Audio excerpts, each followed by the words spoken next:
Alright guys, a little bit of a sidebar, so you'll probably might be asking yourself a question: how come you guys haven't used the good old traditional cable rope push down? And there's a very good reason why we don't program that, which we're going to go through now. So I'll get Max just to perform a couple of reps. Now, the traditional cue that you may see out in the industry, he's probably can't even perform this really super badly because he's just used to doing things really well. But say I got him to really think about like splitting the rope apart at the bottom. This is often the cue that we'll hear from the bodybuilding community and many other coaches, because it's just one of those common sound bites that we're traditionally told that you should do, like split the rope apart at the bottom. I'm going to explain why that's a bit of a problem as far as forces and as far as moment arms and resultant forces are concerned. I'll get Max to flip himself around now so you can see him face on.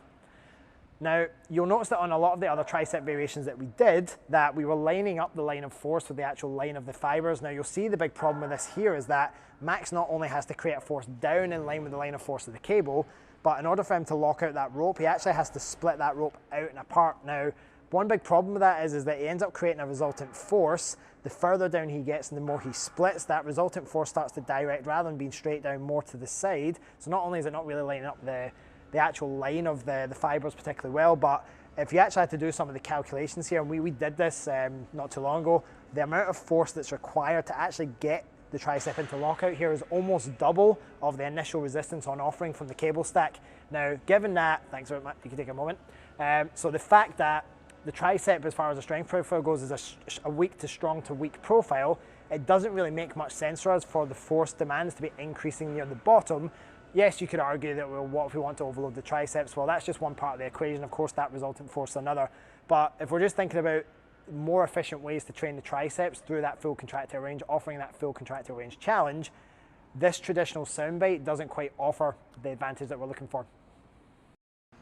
And so in addition to this as well, though, we've obviously talked about the resultant forces issue there and the fact that rather than just directing that force in line with where we want to go and creating that kind of outward push, there's another problem that comes into the equation here from both a structure point of view and a stability point of view. From a structure point of view, what often most people will do in order to line up their elbows somewhat in line with that kind of split out of the rope, as if you get into position, Max, they'll often come into this very internally rotated position of the shoulder. So you'll see this anterior glenohumeral glide, so the head of the humerus, that kind of head inside that glenoid rolling forward, but you also see those scaps sitting right around the ribcage there as well. And often you'll see a lot of bodybuilders actually purposefully cue that as a cue, which really, if you're asking your clients long term, do we want their shoulder to be sitting in this position with forces going through it? Probably not a good idea from an anterior shoulder impingement point of view. The other problem with this as well is we get Max to literally flip 180. Is remember we talked about the long head of the tricep and its role in this position. Now, not only in terms of its role in shoulder extension, but actually the ability just to lock out that elbow. We would want that scapula to be sitting, and we would do this properly for me now, Max. We'd want that scap to be retracted down and back, sitting in a nice position, keeping that long head nice and stable. The problem is if we then allow our shoulders to round forward and internally rotate, we're starting to remove a lot of the ability of the long head of the tricep to actually act effectively on the load. So this is just another consideration. Thanks, Max, take a moment. Just another consideration from both a structural point of view and a stability point of view that we need to be mindful of when we're setting our clients up for tricep extensions.